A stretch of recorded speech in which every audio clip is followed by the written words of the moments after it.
Welcome to the Fantasy Champions Fantasy Football Podcast. Here's your host, Morgan Colby and Rick Lemon. What's going on, Fantasy Champs?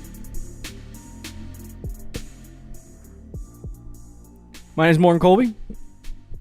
I got Rick Lemon with me as always, Poppin' Rick. What's up? What's up? Oh boy.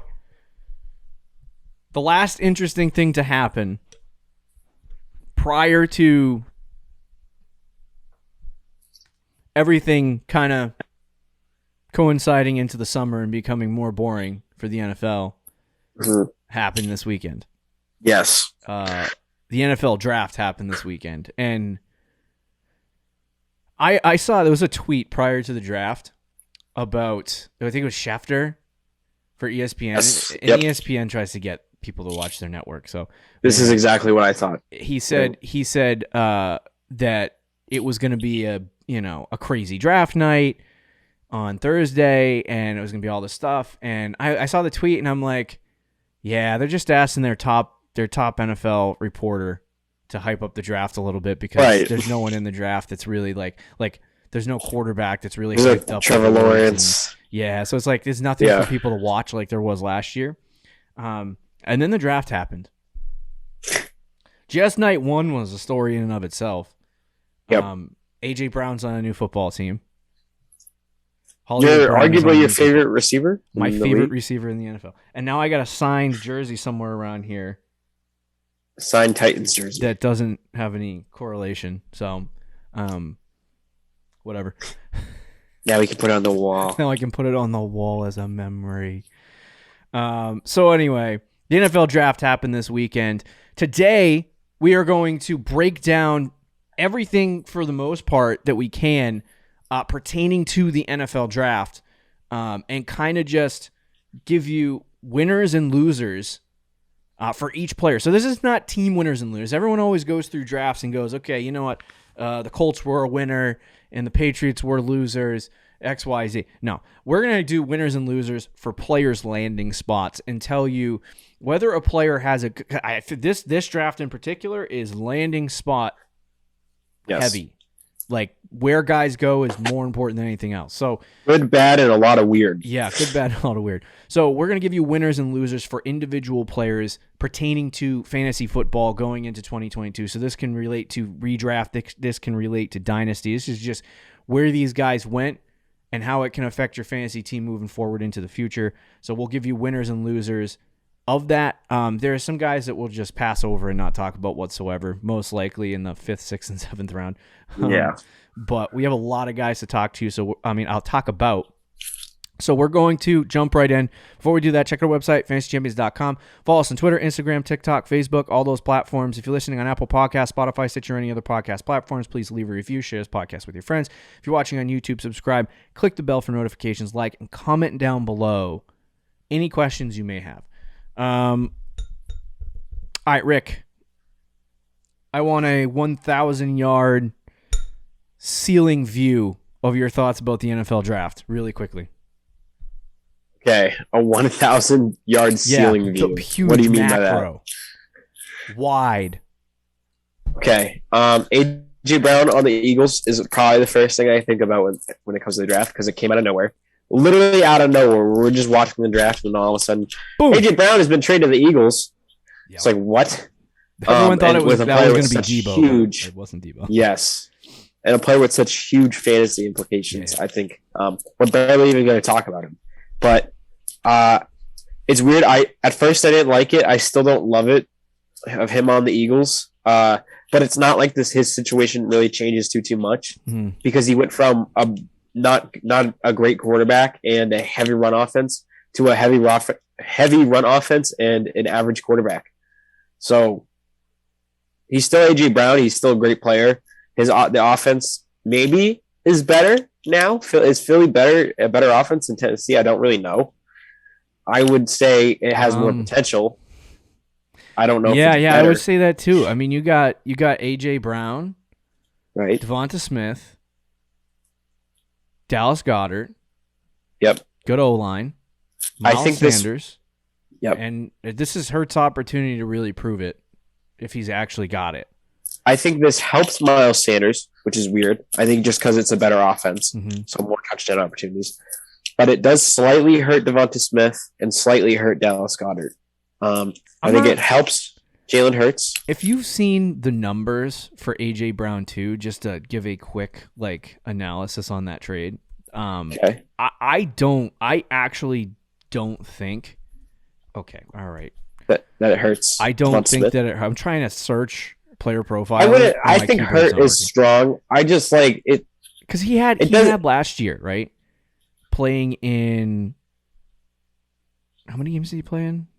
Who, AJ Brown? Yeah, not too many, like 12, something like that. Okay, 13 would be a games. guess. 13. So, okay, I was close. In 2020 he played in 14. In 2021 he played in 13. Both seasons he had 105 targets, which paces out to about 120. I don't, based on what I know about the Eagles, I don't think that is going to change for him. And knowing the type of player that he is, A.J. Brown is, I don't think this is going to change really anything about his fantasy value. I don't think it makes him better. For A.J. Brown? For A.J. Brown. I don't think it makes his fantasy ceiling higher. I think he's the same player. I think he's still that 7 to 9 wide receiver. Yeah, at first though, my initial thought was I did not like it, and I still think it's you put every if he was single getting traded, on the block. I was hoping. I know. I was hoping. I just kind of want to see what I can get. See, I tried to jump on that early with those 2 second round picks. 2 second round picks is for top 6, 7 bench league. Don't make it sound stupid. All right, and then super quickly, Hollywood Brown to the Cardinals. Love it. Bateman, love it. Season through the roof, obviously.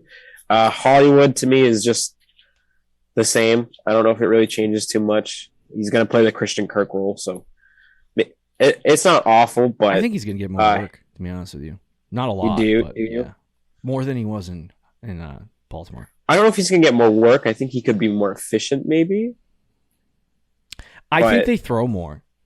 Yes, that's true. And then nobody, my hope for Rondell Moore being some breakout player is kind of dead. That's kind of dead. If you loved Rondell, I like Rondell still, but this is the second year in a row too. They drafted a speed guy in the 3rd round by the name of Andy Isabella. Yes, and he was basically dead. And they did the same thing last year in the 2nd with Rondell Moore. I don't understand their team building They're just not.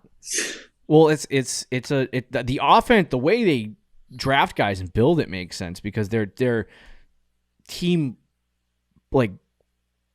strategy, if that's what you want to call it, or their scheme is that air raid. So, they have a lot of 4 wide receiver sets on the field at one time, which means they have to have 5 or 6 receivers at the ready. And that's what they do. They just bring in receivers. So I didn't mind it. True. But very interesting. Those 2 guys go. I saw that, and usually players don't get traded at the draft. Yeah. Just because the hoops that people have to jump through in order to make that happen. The players still has to get a physical and hope the trade doesn't fall through. So it was very interesting. But any other thoughts? Nope. Okay. I think we can hop into this. So, great NFL draft. Very interesting. I typically only watch 2 nights, and then Saturday, I usually leave for the birds, and then I watch Saturday. Later. Yeah, I don't watch Saturday. It is funny though when you get that far in and people just don't. NFL Network has a segment where they try to find a player in the draft that gets drafted out of random that the truck does not have film on. That's kind of funny. Yeah. So they wait for that one guy to get taken, and then they try to see if the truck can find film on the player if they have any available. Usually the Patriots pick the guy, so there's that. But anyway, of course. So we're gonna go through each round, kind of analyze where guys went, and give you kind of a more lower view, and just keeping in our minds the question: were they a winner or a loser at the draft? And some of these influence some other picks that happened a little bit later, but so we'll mix in some analysis of that. But anyway, so the first offensive player skill position player, I should say, because there was some tackles taken prior to this pick. But the first guy that was taken was at 108, and it was Drake London to the Atlanta Falcons. We had talked about Drake London, and we talked about this wide receiver class. A lot of wide receivers went off in the first 3 rounds. I don't know how many of them are actually going to work out because it's crazy, but Drake London was the first guy off the board. What are your thoughts on this pick for Atlanta? So I personally like the Atlanta landing spot. Okay. And I was feeling that way before the draft as well. For me, Drake London, before the draft, I think we both had the same or similar mindsets where we had a top 4, and that was kind of the one tier. Yep. I still kind of feel that way. And landing spots to me kind of changed how I viewed those guys in the top 4. Yeah. So it's gross. This is the grossest wide receiver 1 I've ever had, but I do have Drake London now as my wide receiver 1. I think he's. I don't know about that, buddy. I know. I understand. He's the. But to me, like, I have him pretty much as the same as my wide receiver 4. So basically, what I'm telling you to do is trade down. But if I had my pick of the litter and I couldn't trade down, and I had the 101 or the 102, and I needed a receiver, and so I you had Drake London 4, and now you have 101. Yep, I do. I will tell you though, I don't love, but of the 4 guys that win, I like the Atlanta landing spot the most of my top 4 receivers. See, now I'm going to disagree slightly. I will tell. Well, let me just quickly give my reasons. Okay, all right. Why I love Atlanta.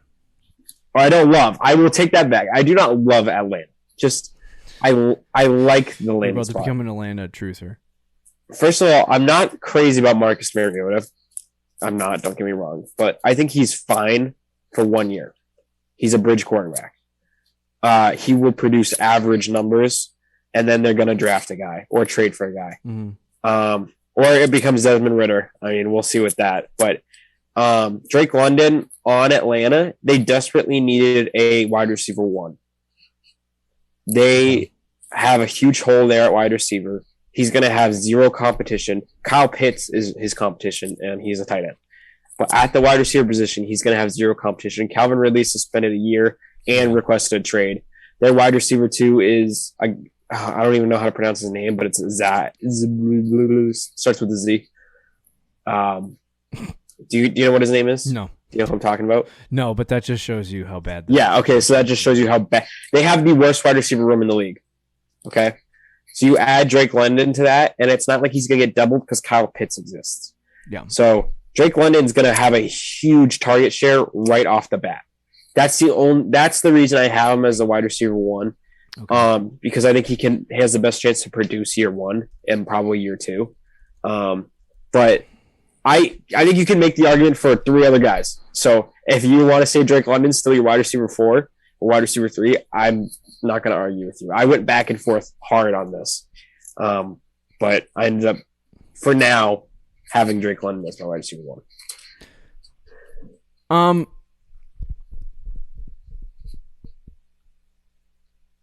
Yeah, I just don't like it. Like I had him ranked higher than you. Yes, I know. So how do you think I feel? Okay. So now, now you're higher. No, those are great points. I'm just more like, because Drake London, I mean, he was PFF's number 1 ranked wide receiver. Yeah. And like, to me, when you look at him, we've talked about in the past what his analysis is of the way he plays the game, so we don't need to go into that, but it fits Atlanta. It fits what they want. They have 2 very, very big players in Kyle Pitts. Like, they're huge. Freaking Drake London is 6'4", so they need a speedy slot guy. Yeah, they definitely need a speedy slot guy. But for London, it's one of those situations where I agree with Rick. Like, you look at like Amon-Ra St. Brown last year going to that friggin' dead wide receiver core for the Detroit Lions. And even though he was a 4th round pick, he got shot up into like the 2nd round in rookie drafts because opportunity was there, and he could make a name for himself. There wasn't anyone in that locker room that was going to be like, okay, I'm going to take the wide receiver 1 job. It was Amon-Ra. And so And he ended up finishing the season really, really strong as a rookie. He didn't start off too well, but Drake London is a much higher drafted player. So, that's one thing. And the second thing is no one there in Atlanta. So he is going to get 120 to 140 target share in Atlanta. Yeah. My concern is the freaking quarterback position. Sure. And what direction they end up going with that. Right now it's Mariota. It could go in another direction. We'll talk about that later. Desmond Ridder. It could go Desmond Ridder. But, I just don't know if I like either of those guys elevating this team to a point where London can be a big success in fantasy. That's totally fair. I'm a proponent of picking up guys like if Atlanta sucks this year and then they end up going number 1 in the draft next year and get one of the best quarterbacks, and 2 years from now, he's in his 3rd year and he dominates dynasty-wise, that's great. Year 1 for redraft, I'm not a guy that likes to draft wide receivers in bad landing spots and bad locations. And I don't know how efficient Atlanta's offense is going to be next year. And I would have to venture a guess to say that it's not going to be good. So that's why I don't know if I would put Drake London 101 on my wide receiver rankings, but it could go either. I have someone else that I want to do 101, and I probably will change it eventually. Yeah.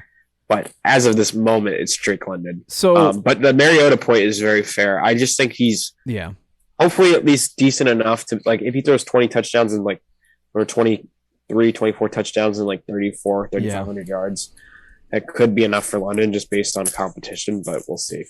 Okay.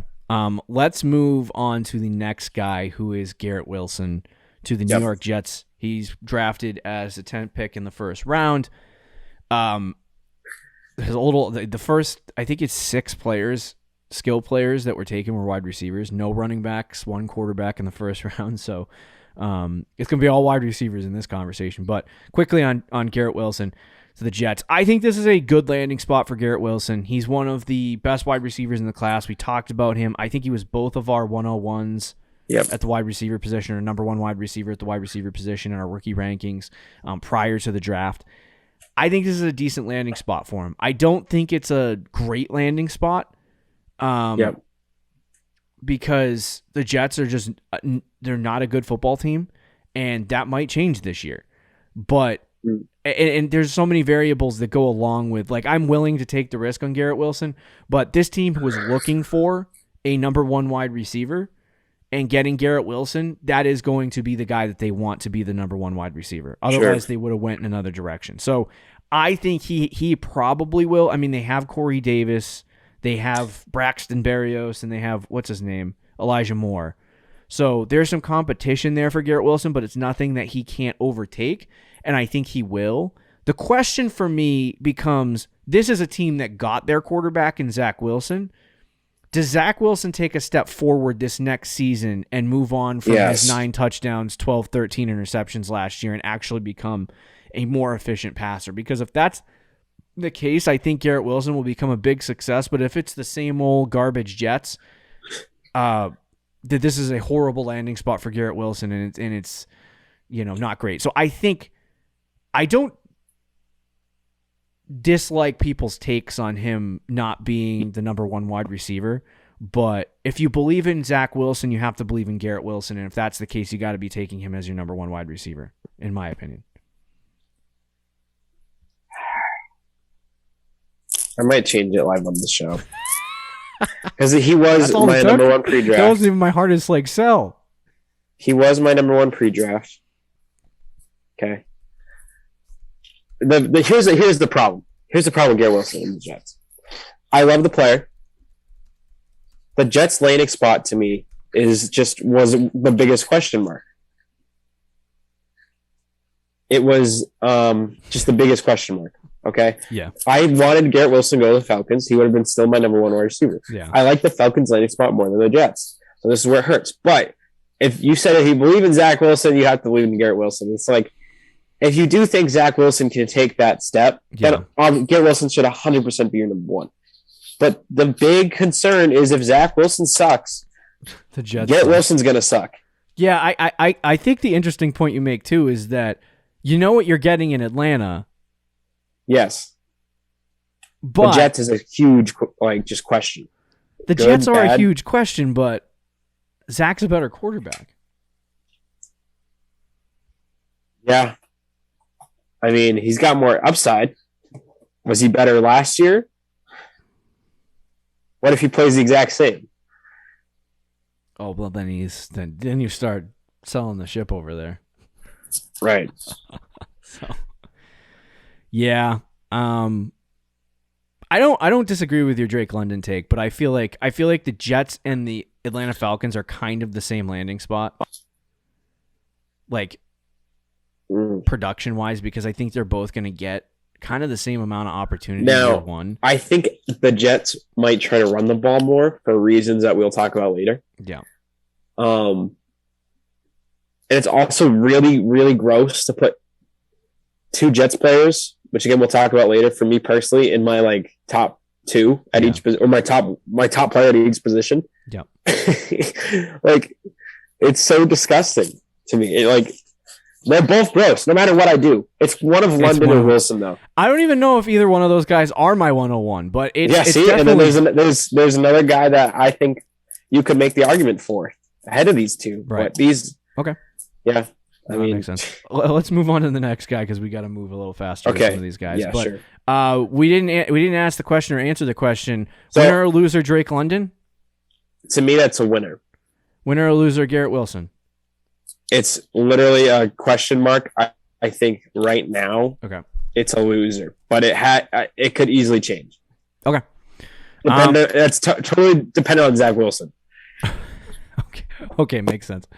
All right, let's move on to the next guy, which is Garrett Wilson. Which is Chris Olavey at 111 to the, I think it was the New Orleans Saints.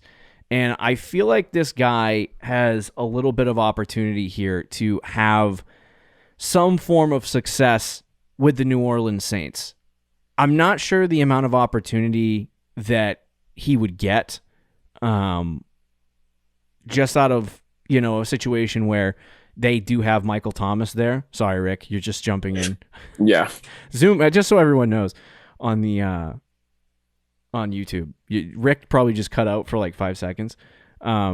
It's mostly because Zoom, for whatever reason, put a timer now on these Zoom calls. Back to what it used to be. Back to what it used to be back in the day. So I just had to reinvite Rick. But anyway, we're talking about Chris Olavey. Thanks for joining us. Yes.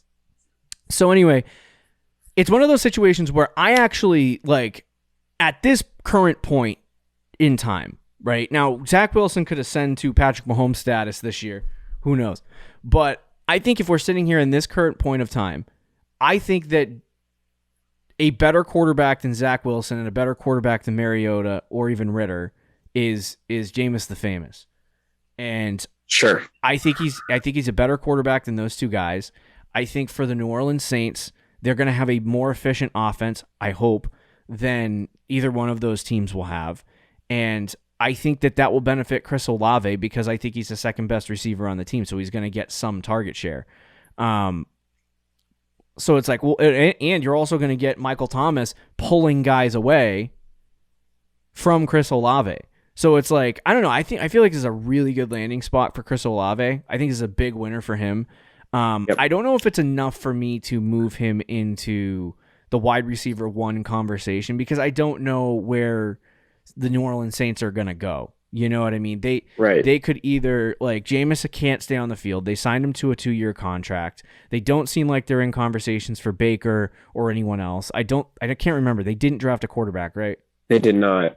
So they're either going to lose out this year and try to draft one next year or hope that Jameis is the guy for them moving forward. Well, they traded their first-round pick next year. They don't have a first round next year. Oh, so yeah. So it's Jameis until further notice. So, things could collapse for New Orleans to a point where they either have to trade back into that first round or, if Jameis Winston blows, it might be a while before Olave gets a good receiver, but we'll see. And then you also have, not the systems haven't changed with Sean Payton leaving.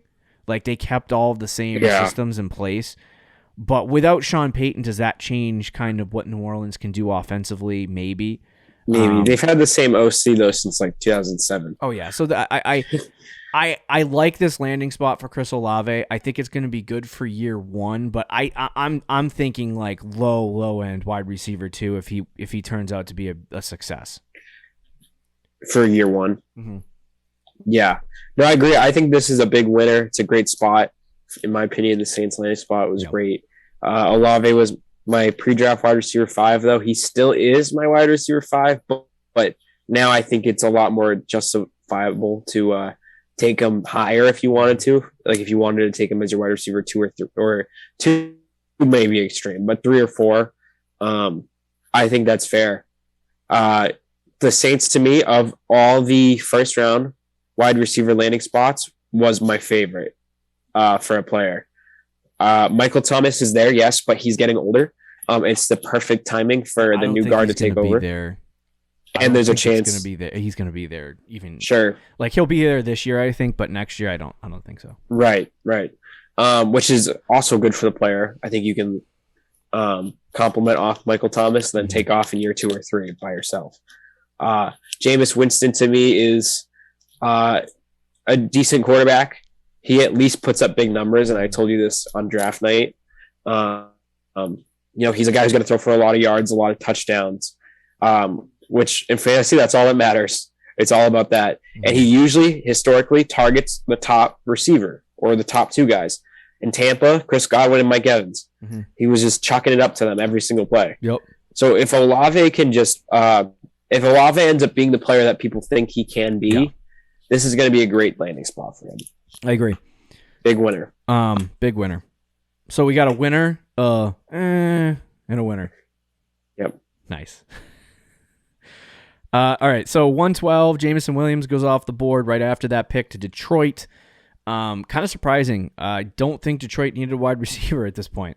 Yep. They have DJ really Chark. surprising. They have Amon-Ra St. Brown. They have Jamison Williams. I'm telling you right now, Rick, this actually offensively is good for Detroit. Mm-hmm. I don't love this landing spot for Jamison Williams.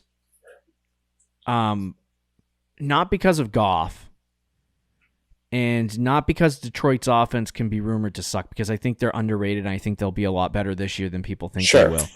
And there's a lot to think about. But this feels like a pick for Detroit, and Chark feels like a signing for Detroit, where they're going to use sheer speed on the outside to open up the middle of the field and try to get it to Amon-Ra, Swift, and Hawkinson. That's what this feels like to me. And yes. Tell me if I'm wrong, but like last year they didn't have a receiver, and Hawkinson, one of their highest selected players in the last couple of years, couldn't get open because they had no one else to kind of cover that. Now, I think Williams is a much better player than Chark, and I think that he is going to be a success in the NFL. I think he's an elite player. Like I talked about how he was literally my wide receiver 1 going into the draft. So like I think he's going to be more than a field stretcher that takes pressure away from those guys. But I just don't know year 1 what kind of impact he'll have in Detroit, because I think Amon-Ra is going to start the year. It definitely hurts Amon-Ra's value, by the way. I can't go against that anymore. I can't. Like they play different roles, but at this point, like I think Amon-Ra will start the season strong, and then as Williams kind of figures things out, he'll start taking some of that role.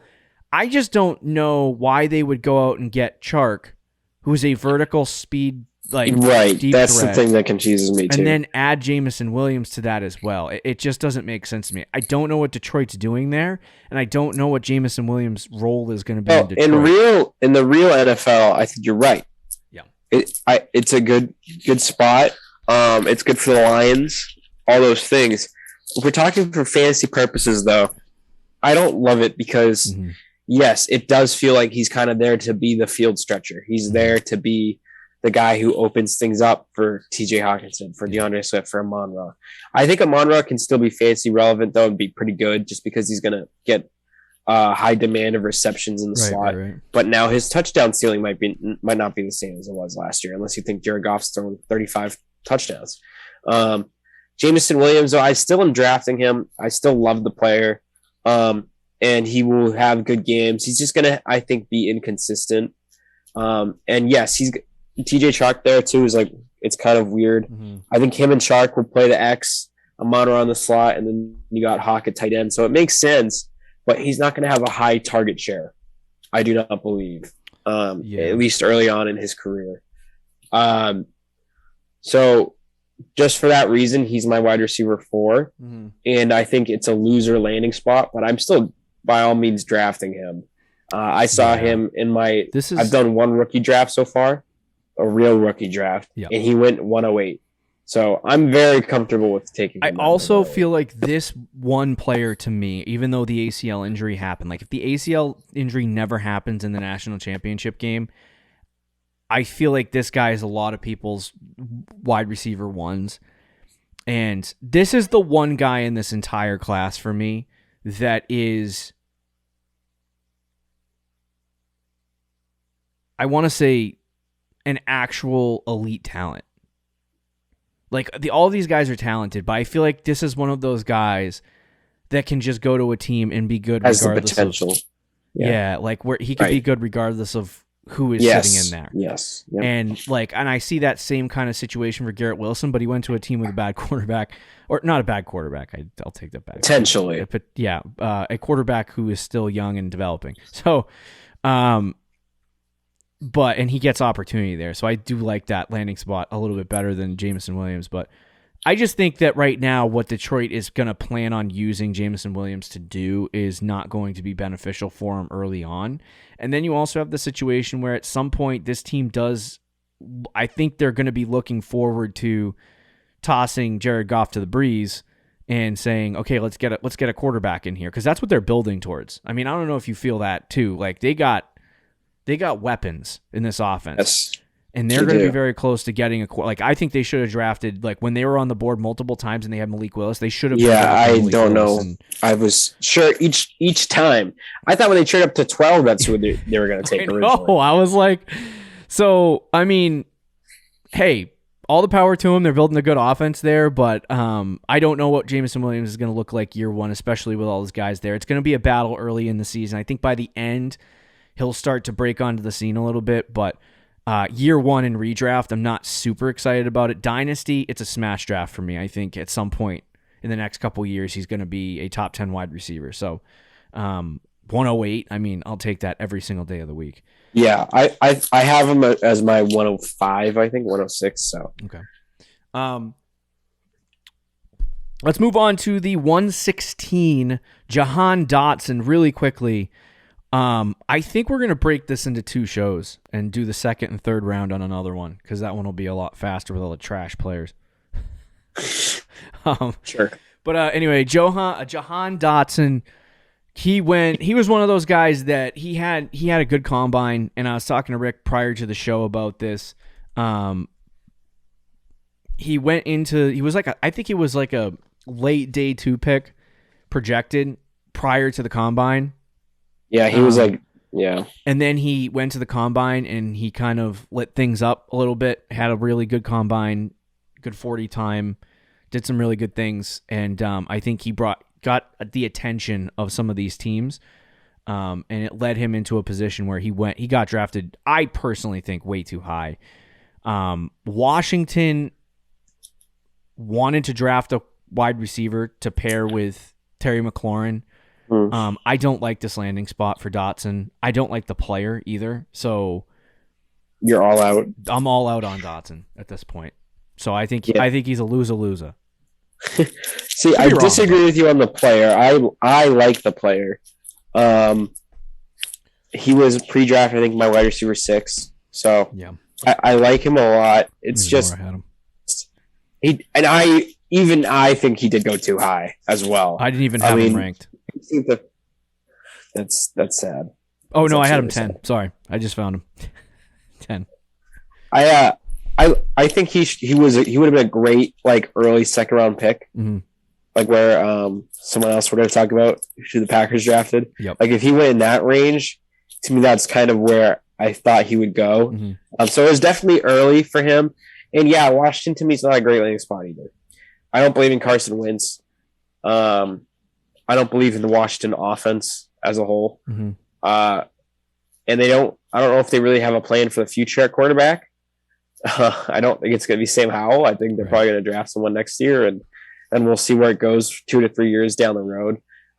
He will have some opportunity early on. Yeah. He's going to slot right in as the wide receiver 2 or 3 on that team. So he should have some opportunity, but it's not going to be anything that's like super exciting. So I would say it's a loser landing spot too. I'm still drafting Dotson. Mm-hmm. I still like the player, but I'm not going out of my way to draft him. Quickly, the other thing I was going to say too is that how many years, and you are the truther for this man, it's Terry McLaurin. How many years have you been waiting for Terry McLaurin to be like a top 6-7 wide receiver? His whole career. Yeah. So after his rookie season where he kind of was like, he outperformed what people thought he would, came out of nowhere. Yeah. And ever since then, he's been projected as a top 10 wide receiver. He's been sometimes drafted as a top 10 wide receiver, and people want to get Terry McLaurin on their team, and then he just doesn't perform up to that value. Last year was the year to do it, and then Fitzpatrick got hurt in week 1. Yep. But then you have the situation where you get Jahan Dotson, and everyone is on Twitter going, "Oh, I love this place. I love where he's going. Washington." And it's like, yeah, but he's a rookie, and he's going to be the wide receiver 2 on that team. And he's the wide receiver 2 on a team that can't get Terry McLaurin to be wide receiver 1. So yeah. Hey, no, T-Mac's not getting traded because he was asking for another wide receiver to pair with. So, we'll see. Like I said, don't like the player, so don't know how much it's going to help Washington. But I definitely am. I'm a loser on this landing spot for him. 118 after the big old fat trade Tennessee made. They're like, you know what, we got to replace this guy with a guy that comps out to exactly the same player, Treylon Burks at 118 to Tennessee. So they get their A.J. Brown replacement at wide receiver. How bad would you feel if you're what's his name, Ryan Tannehill, and you just came out of the divisional round getting pooped on and throwing 1,700 picks against the Bengals, and you lose not only Julio Jones, but you also lose your number 1 wide receiver in A.J. Brown, and you're left with Treylon Burks. Now he's probably wants to jump off a building. This guy might be my 101. I was gonna say, yep. That's fair. And not because I have to replace my A.J. Brown. You have to have a Titans receiver. Yeah, I got to have a Titans receiver. No. This is a landing spot that has no other competition. Yep. He's basically just going to take all. That's true, Robert Woods. I forgot. So there's some competition there. But he's going to take all of A.J. Brown's, if that's even a word. He's going to take all A.J. Brown's work, essentially. Yep. All that vacated target share that he left in the trade, Treylon Burks is going to take over. I think he was number 4 on my rookie rankings prior to this. Tennessee is a good football team. They have one of the best running backs in the NFL. Tannehill is generally good most of the time. He's average, but he gets the job done. And I think for Treylon Burks, he gets 120. He's basically the same thing as A.J. Brown, essentially. He's not, I don't think, as a talented or a prolific as A.J. Brown was with Tennessee, but I like Treylon Burks. Excuse me. I like Treylon Burks' opportunity in Tennessee. I think you'll talk about Drake London, Garrett Wilson, and those guys being at the top. Mm-hmm. I think it's close between these 3 guys, but I think for me, I have to take the player that has I feel like the highest upside and the best offense that they're going to see. And I think that's Treylon Burks.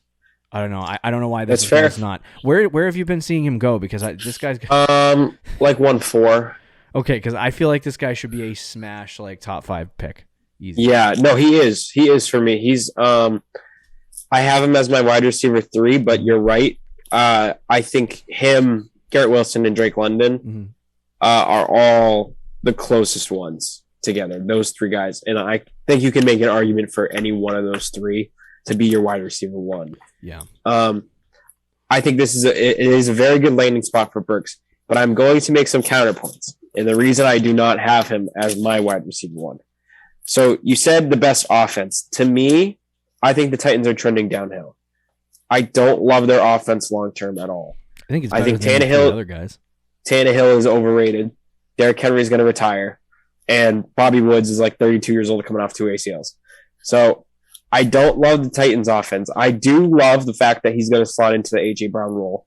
And I think he's going to slot in and get 100-plus targets right away. You're right. Mm-hmm. And I do love that. And I like the player too. So I think he's going to do well in the A.J. Brown role. Will he be as good as A.J. Brown year one? No. Will he be as good as A.J. Brown ever? I remains to be seen. He might. And one of the things with A.J. Brown is we wish he had more targets. Like if he's the type of player that if he got 140, 150 targets, he would be the wide receiver one fantasy. But on the Titans, he just doesn't get that. And I don't think Burks is going to get that either. He's going to slot in right away and get a large target share, but he's not. I don't think he's ever going to get like 140 targets, at least while Tannehill and the way they play exists in Tennessee. So I do think he's kind of capped off there. Yeah. But he is going to slot in as the wide receiver 1 or 2 in the offense. He's a good player. He's got a lot of opportunity ahead for him. He's probably in redraft. I think I would take him number 1. Yeah. Of all the rookie receivers. For year 1. I don't know if Dynasty he's my 1, but he's at least top 3. Okay. Dude, if I'm looking long term, not necessarily saying this year, but years 2 and 3, I would rather have on paper the Jets offense than the Titans offense. In terms of, and that's how I feel about Tannehill. It's how I feel about Derrick Henry. It's how I feel about Robert Woods. It's how I feel about an old offensive line. What about the new quarterback? We'll get to that on another show. But now that could change things because I personally like their new quarterback more than Tannehill. So I agree. That could come up for discussions, as far as trending down, I don't disagree with you. I definitely feel like they're headed in the downward direction. I don't understand what they're doing, to be completely honest with you. You go out and you trade for Bob Williams. Basketball talk. Robert Woods. You go and get Bobby Trees, right? 32-year-old Bobby Trees. Throw him on the outside, and then you don't keep A.J. Brown. Yeah, and it's like, what was the purpose of going out and getting that guy? Unless they want to chances to compete now. I know you think that A.J. Brown's going to go after a contract, next year, which he is. Well, not anymore. Because he already got it, but right. He was going to go after a contract with you guys next year, and I definitely feel like it was a way to be like, okay, we need to get ahead of this.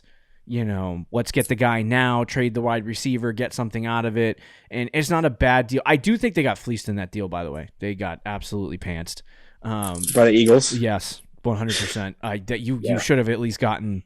You saw what the Tyreek Hill package was. They got third. You should have at least gotten a little bit more than that. But anyway. Actually, they did get a third, didn't they? Yeah, a third next year. But Treylon Burks, I think, as of right now, next year, Tennessee has a better offense than New Orleans, the Jets, and Atlanta. Am I wrong? I think New Orleans might. It's right. I don't love the Titans, dude. I'm just very down on the Tennessee. Okay, that's fine. But even if you think they're even, Treylon Burks is getting more opportunity than Chris Olavey. Yes. Yep. So. Right. I don't know, and I think there's some long-term things that they're going to do there. I think they have a good general manager. They have a good, after that trade, I don't know, but they have a decent general manager. They have a good head coach. They have a lot of building blocks there. Even though Vrabel's a very good coach, they're a little bit like taking some steps back offensively and moving down a little bit, especially with what's happening with Derrick Henry. And the trade of A.J. Brown, and there's some things trending downwards. There's also some things trending upward with them as well. So I like Treylon Burks now. I like him later. I think he's definitely going to be one of the better picks, especially for redraft this year. But let's talk about the final guy, and then we'll do the second and third rounds on Thursday, or the rest of the draft on Thursday, I should say. But At 120, we had Kenny Pickett to the Pittsburgh Steelers, first quarterback off the board. I don't want to judge Pittsburgh and their decision making. You want to judge because he's one of the best GMs in the NFL. He's been doing this job for the Pittsburgh Steelers since like the early 2000s, and he has a lot of hits. Ben Roethlisberger being one of them at the quarterback position for the last 20 years. And so I don't want to judge it, but why would you go Kenny Pickett over Malik Willis? Not only that, Willis went in the mid to late third round. Yeah, they could have taken offensive line first round, and then go get Willis in the second round. And no one was going to take Pickett either. Or trade back at 20, and then exactly. No one's going to take Pickett. I don't think they really read the room quarterback. Right. Yeah, room. It was like they were in last year's draft. Yeah. Now I like Kenny Pickett. I've talked about that before. I have my rankings from last week in front of me, the show we released. He was my quarterback 2, right? Rick's quarterback 3. So I do like Kenny Pickett. I felt like he was going to be one. I thought there was going to be 2 quarterbacks in the first round. There obviously wasn't. It was 1 quarterback. Pittsburgh felt like this was their guy. They had their choice of the litter at quarterback position, their pick of the litter, and they chose Kenny Pickett. So they clearly like him. From that perspective, I'm curious. And after the night one, did the coach say Mitch is our guy? No, he said it's going to be a competition. So, oh boy, we might get Kenny Pickett on the field week 1. For redraft, he's got to be the QB1. I mean, at this point, knowing what we know about everything else, he no one else has got to be the QB1. Yeah. Literally the only guy, Rick, in super flex drafts. Yep. On Sleeper, tell me where he's going. Just tell the audience where he's going, because I know where he's going. Do you know where he's going, like overall, or where he went in my draft overall last night? Or both, overall, give us both. Okay, I sent you the data for where he was going, and according to the data, first 300 drafts, he used the 106. 106, 107, right there in that range with Jamison Williams. In that draft I did last night, he was the 104 in the Superflex. So fourth overall pick. He's not even going as the 101 in a Superflex league. No. Now, we're talking about winners and losers here. Kenny Pickett's a winner to me. This is a great landing spot for Kenny Pickett. It's a spot where even if he loses the job to Mitch Trubisky, it's a spot where he can develop, learn, grow. He has Deontay Johnson. He has George Pickens, who they just drafted. We'll talk about that later. They have Chase Claypool. They have the new tight end there, whose name escapes me, but his been Pat Freiermuth, who's been a freaking stud, a decent, an improving offensive line. Najee Harris, that's a great defense. Roster around him. This is a smash landing spot for Kenny Pickett. Year 1, you're going to have to sit and wait, I think, at least for a little while. But going from there, I think this is going to be a good spot for Kenny Pickett. I like it. I like it too, but we'll see. I don't know. He's got a lot of weapons. He does. But his rushing ceiling is low. Fair. So we'll see how it plays out. But he's in a good position to succeed. If all I got to do is trade up to the 104 and the 105 to get Kenny Pickett, I'll do that. Yeah? Yeah, I might do that. Okay. All right. You take a quarterback. I would say this is definitely a winning spot. For other leagues? No, because to me, no, I mean, you're going to try to trade a 104 to me. I just don't love the player as much. Yeah. I get it. But it is a good landing spot. Clearly, the NFL does, and one of the best GMs. Well, the Steelers do. I don't know if the NFL does. The Steelers. That's true. But hey, one of the best GMs in the NFL. Yeah, no, that's right. I definitely think Pickett is a good value right now. I've seen people who I love and respect in the fantasy community that don't even think he should go in the first round in Superflex mods, and I disagree completely. So. We'll see how that goes. Just a little bit. I just don't know. how you can, and we'll talk about this on the next show. I don't know how you can look at the situation for the other quarterbacks. Ritter in the third round, Willis in the third round, Carroll in the third round, Sam Howell in the fifth. And we'll talk about all those things happening on Thursday's show. But I don't know how you can look at those and be like, oh, yeah, dude, I'm going to take Malik Willis over Kenny Pickett, or I'm going to take, Desmond Ridder over Kenny Pickett. Those guys, you're going to take those guys at a third round value over a guy that was taken in the first. I love Malik Willis more than anybody, but I don't know if that guy's even going to hit the field. Yeah. As a third round pick. It's a question mark. It's like they didn't use any draft capital on him, essentially. It's a third round quarterback. They could very well, Tannehill could blow his leg out. Malik Willis could head out onto the field, completely suck year one, and then Titans get a top 5 pick and go in a completely different direction. They are not tied to the player at all with that third round draft selection. If people want to disagree with that, it is what it is, and we'll talk about that on Thursday. But for me, I don't know how you disagree with that. For me, it's just he's a third round value. Ritter is a third round value. Howell's a fifth round value. Carroll is a third round value, basically a fourth round value. It's those guys are going to have a really hard time. Second round picks have a hard time getting starting jobs in the NFL. Third round picks, 100% going to have a hard time. Now, I'll save that for Wednesday. But I think Kenny Pickett definitely should be the QB1 off the board. I think he should be a first round pick because he was a first round quarterback. And there are still people who are rolling Ben Roethlisberger out in their dynasty superflex lineup. So don't give me that BS about Kenny Pickett being a second round pick in a rookie draft. Come on. Yeah, agreed. Too much value for a starter for multiple years. Yeah. So anyway, that is the first round. And we'll try to go through the second, third, fourth, fifth, sixth, and seventh round very quickly on Friday. It's kind of like the real NFL draft where the first round's 8 hours and then it just gets faster as it goes along. Yep, that's how it's going to be. But anyway, so there's your first round. Drake London to Atlanta, Wilson to the Jets, Olavey to the Saints, Williamson to the Lions, Dotson to the Commanders, Burks to the Titans, and Pickett to the Steelers. We'll talk to you about the rest of these players on Thursday. See you later, guys. See you. Thank you for listening to the Fantasy Champions Podcast. Make sure you subscribe on iTunes and YouTube and follow us on Twitter @TheFFChamps.